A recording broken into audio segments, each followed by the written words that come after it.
आज Doubtnut app download करें। Doubtnut पर अपने सभी गणित, रसायन विज्ञान, भौतिक विज्ञान और जीव विज्ञान के डाउट्स का करो सफाया। बस प्रश्न की फोटो खींचो, एक ही प्रश्न को क्रॉप करो और तुरंत वीडियो सोल्यूशन पाओ। अभी डाउनलोड करें। हेलो फ्रेंड, इस प्रश्न में दिया गया है कि एक संधारित्र तथा एक प्रतिरोध को श्रेणी क्रम में जोड़कर प्रत्यावर्ती विद्युत वाहक बल आरोपित किया जाता है।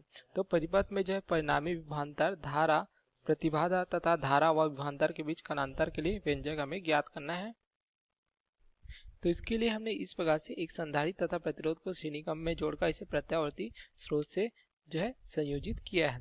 जहाँ पे प्रत्यावर्ती स्रोत का हमने लिया V बराबर V0 sin ओमेगा टी। तो यहाँ पे जो है V0 दर्शाता है वोल्टता के शिखर मान को, या जो है आरोपित जो है स्रोत की ओरता इसके शिखर मान या अधिकतम मान को प्रदर्शित करता है। जहाँ पे ओमेगा दर्शाता है कोणीय आवृत्ति को, जिसका मान रेडियन प्रति सेकंड में हम उपयोग करते हैं।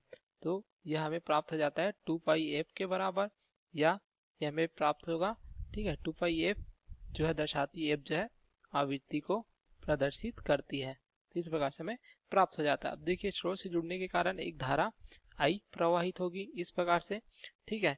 तो C के सिरों पे क्या होगा, धारा के प्रवाह के लिए अवरोध उत्पन्न होगा, जिसे हम कहते हैं प्रतिघात के रूप में। तो यहाँ हमें धारिती प्रतिघात के रूप में प्राप्त होगा। तो हम लिख सकते हैं धारिती प्रतिघात 1C बराबर हमें क्या प्राप्त होता है, 1 ओमेगा गुणित C, जहाँ पे ओमेगा कोणीय आवृत्ति को प्रदर्शित करता है। अब यदि देखें यहाँ पे धारा I प्रवाहित हो रही है, तो पूरे परिपथ में केवल एक धारा I प्रवाहित होगी। तो R के सिरों के बीच हमें विभव पतन या विभवांतर प्राप्त होगा, जिसे हम VR से प्रदर्शित करेंगे। उसी प्रकार C के सिरों के बीच विभव पतन, जिसे हम जो है VC से प्रदर्शित करेंगे। तो यहाँ पे इस प्रकार से लिख सकते हैं, जिसका मान हमें क्या प्राप्त हो जाएगा, ये प्राप्त हो जाएगा VR बराबर हो जाएगा I गुणित R, ठीक है। जहाँ पे R प्रतिरोध को प्रदर्शित करता है, उसी प्रकार VC प्राप्त हो जाएगा I गुणित 1C, जहाँ पे 1C जो है धारिती प्रतिघात को प्रदर्शित करता है। अब पूरे परिपथ में देखिए केवल एक ही धारा है। तो यदि धारा को जो हम परिणामी लेते हैं, ठीक है, तो इसके लिए हम जो फेजर आरेख इस प्रकार से बना सकते हैं। I प्राप्त होगी, हम इसे यहाँ पे लिख सकते हैं फेजर आरेख। तो यहाँ पे देखिए, अगर प्रतिरोध का परिपथ है तो हमें क्या प्राप्त होता है, ये प्रतिरोध के परिपथ में जो है यदि इसकी ओरता विभवांतर VR है तो धारा I प्रवाहित हो रही है, तो इनके बीच हमें कलांतर क्या प्राप्त हो जाता है, कलांतर जो है 0 डिग्री, अर्थात दोनों जो है समान कला में होते हैं। तो हम VR को जो है I की दिशा में इस प्रकार से बना सकते हैं। यहाँ पे हम लिख सकते हैं, यह जो पहला मान I को प्रदर्शित करते हैं तथा यह है VR उसी की दिशा में अर्थात समान कला में हमें प्राप्त होता है। अब यदि C के लिए देखें अर्थात संधारित्र के लिए, तो इस संधारित्र की वोल्टता VC जो धारा होती है, इससे कितनी कला होती है, इनके बीच कलांतर हमें 90 डिग्री का प्राप्त होता है, या π/2 कोण का, ठीक है। तथा जो है वोल्टता धारा से क्या होती है, यह जो है पश्चगामी प्राप्त होती है, अर्थात यह दर्शाती कि यह पीछे होती है कितने कोण से, 90 डिग्री के कोण से। तो हमें 90 डिग्री के कोण से पीछे, अर्थात हम जो है दक्षिणावर्त दिशा में इस प्रकार से लेंगे, जिससे हम VC को प्रदर्शित करेंगे I के साथ 90 डिग्री के कोण से, अर्थात इस प्रकार से हम प्रदर्शित कर सकते हैं। अब इनका परिणामी वोल्टता देखें तो जो है V के रूप में प्राप्त हो जाएगा।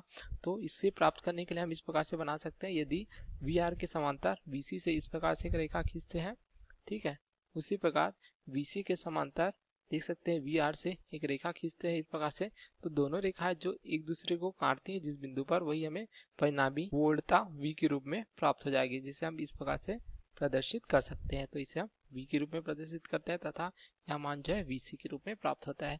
तो यदि देखिए इस त्रिभुज के लिए देखें हम, तो अलग से हम इसे पुनः इस प्रकार से बना सकते हैं, जिसमें हमने इस प्रकार से V, VR तथा VC को प्रदर्शित किया तथा VR की दिशा में क्या प्राप्त हो जाएगी, हमें धारा। यदि धारा तथा वोल्टता परिणामी वोल्टता V है तथा परिणामी धारा क्या है, I प्राप्त हो रही है, देख सकते हैं। तो इनके बीच कलांतर यदि फाई का है, ठीक है, तो इनके हम किस प्रकार से ज्ञात कर सकते हैं, के लिए पहले हम जो है परिणामी वोल्टता का जो है इस प्रकार से यदि व्यंजक ज्ञात करें, तो देख सकते हैं पाइथागोरस प्रमेय अगर लगाएं तो हम लिख सकते हैं पाइथागोरस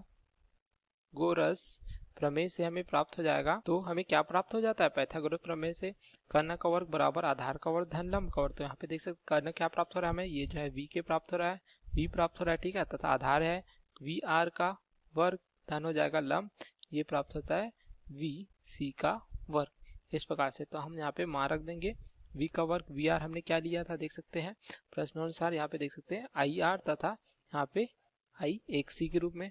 तो यहाँ पे इस प्रकार से भी लिख सकते हैं, ठीक है। या हम देखें इसके लिए अगर सूत्र के रूप में देखें तो हमें क्या प्राप्त हो जाएगा, यदि V का मान ज्ञात करना है तो हम इसे इस प्रकार से भी लिख सकते हैं VR का वर्ग धन VC का वर्ग तथा पूरे का वर्गमूल। तो इस प्रकार जो है हमें व्यंजक प्राप्त हो जाता है, देख सकते हैं स्रोत की वोल्टता के लिए इस प्रकार से, या परिणामी वोल्टता के लिए। अब इसे सरलतम रूप में हम लिखे तो हम इस प्रकार से भी लिख सकते हैं, ये हो जाएगा V बराबर हो जाएगा वी आर का मान I गुणित R का वर्ग धन I गुणित 1C का वर्ग तथा पूरे का वर्गमूल इस प्रकार से, या V बराबर हो जाएगा I जो है यहाँ पे वह निष्ठ प्राप्त हो जाएगा, तो हम इस प्रकार से लिख सकते हैं वर्गमूल, ये हो जाएगा R का वर्ग धन 1C का वर्ग, या V बटे जो है हमें प्राप्त हो जाएगा I बराबर जो है R का वर्ग धन 1C का वर्ग तथा पूरे का वर्गमूल। अब पूरे परिपथ में जो है परिणामी वोल्टता हमने जो है V से प्रदर्शित किया तथा परिणामी धारा I है, तो V बटे I है क्या प्राप्त होगा, पूरे परिपथ की जो है प्रतिरोध या प्रभावी प्रतिरोध, जिसे हम प्रतिबाधा के रूप में प्रदर्शित करते हैं, जो दर्शाता है Z दर्शाता है परिपथ की प्रतिबाधा या प्रभावी प्रतिरोध को। तो यहाँ मान हम रख देंगे, तो यहाँ से हमें प्राप्त हो जाएगा, ये हो जाएगा Z बराबर प्राप्त होगा R का वर्ग धन 1C का वर्ग तथा पूरे का वर्गमूल। इस प्रकार हमें जो है RC परिपथ के लिए जो है प्रतिबाधा के लिए व्यंजक इस प्रकार से प्राप्त हो जाता है। अब देखिए हम यहाँ पे यदि हमें कलांतर पूछा गया है तो हम I तथा V के बीच कलांतर इस प्रकार से देख सकते हैं, यहाँ पे फाई कोण है, ठीक है, तो हम क्या लिख सकते हैं, यहाँ पे लिख सकते हैं tan फाई। तो tan फाई बराबर क्या हो जाता है, ये हमें प्राप्त होता है लंब बटे जो है आधार इस प्रकार से। तो लंब क्या है देख सकते हैं, यह जो है VC है तथा आधार क्या है, यह जो है VR है इस प्रकार से। तो हमें प्राप्त हो जाएगा tan फाई बराबर VC को क्या लिख सकते हैं हम I गुणित 1C तथा VR को I गुणित हो जाएगा R। तो हमने पहले जो इस प्रकार से लिया हुआ है देख सकते हैं, तो यहाँ से I आपस में कट जाएंगे तो हमें प्राप्त हो जाएगा 1C बटे R, या हम लिख सकते हैं फाई बराबर हो जाएगा tan का घात ऋण 1C बटे R। तो इस प्रकार जो है हमें धारा तथा वोल्टता जो परिणामी है इनके बीच कलांतर के लिए भी व्यंजक प्राप्त हो जाता है। तो इस प्रकार हमें सभी मान प्राप्त हो जाते हैं, देख सकते हैं जो प्रश्न में पहले पूछा गया था जो परिणामी विभवांतर तथा धारा, तो परिणामी विभवांतर के लिए इस प्रकार से व्यंजक प्राप्त हो जाता है RC परिपथ के लिए। उस प्रकार परिणामी धारा क्या होगी, यह जो है I धारा प्रवाहित होगी क्योंकि जो है श्रेणी क्रम परिपथ है। उसी प्रकार हमें पूछा गया था प्रतिबाधा के लिए व्यंजक, तो हमें इस प्रकार से प्राप्त होता है तथा हमें जो है कलांतर प्राप्त हो जाता है इस प्रकार से। तो सभी उत्तर हमें प्राप्त हो जाते हैं। Okay, thank you. कक्षा 6वीं से 12वीं से लेकर नीट, IIT, JEE वो एडवांस के लेवल तक 1 करोड़ से ज्यादा छात्रों का भरोसा। आज ही डाउनलोड करें डाउटनेट ऐप या व्हाट्सएप करें अपने सारे डाउट्स 8400 400 400 पर।